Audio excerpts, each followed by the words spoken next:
Hi, I just thought I'd send a review of my Tuin maxi log cabin. This was a 3.8 metre by 2.8 metre cabin. It arrived on a big pallet on an Arctic lorry. The Arctic lorry driver was very helpful and forklifted the 200 yards that he couldn't get to because obviously it was a cul-de-sac.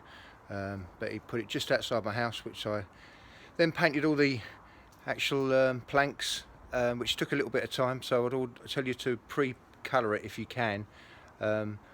Anyway, we chose a green and cream for our maxi log cabin. It came in perfect condition. The only thing I would say is the base at the bottom of the cabin, which is like a foundation beam. So if they could come pre-cut, it would save a little bit of time, unless you've got a carpenter with you at the time. But as you can see, comes in excellent condition. So locks are very solid. So locking mechanism is first class. I'm actually in the window industry and was very impressed with these locks that they have for the cabins as well. We haven't done anything internally yet with it, but obviously we're going to try and turn it into a man cave. But I used to have a pond here in this section here, so as you can see, if I go back, it's took up. It's very nicely inside the garden.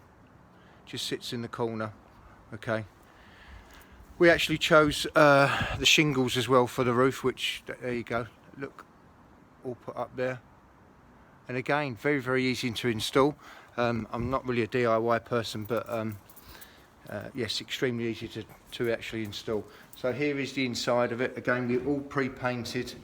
As I said, there's lots of room here. There's going to be a little bar sitting over there. It's going to be turned into my man cave. But yeah, lots of room if you're looking for some storage into the garden in a corner. But again, would highly recommend Tuin. The quality of the actual finish is fantastic, and they're extremely helpful with any queries and that you have on your shed if you've got any problems when you're trying to install it. There you have. There's my maxi log cabin, 3.8 by 2.8. Really impressed. Can't wait to start using it. Thank you, Tuin.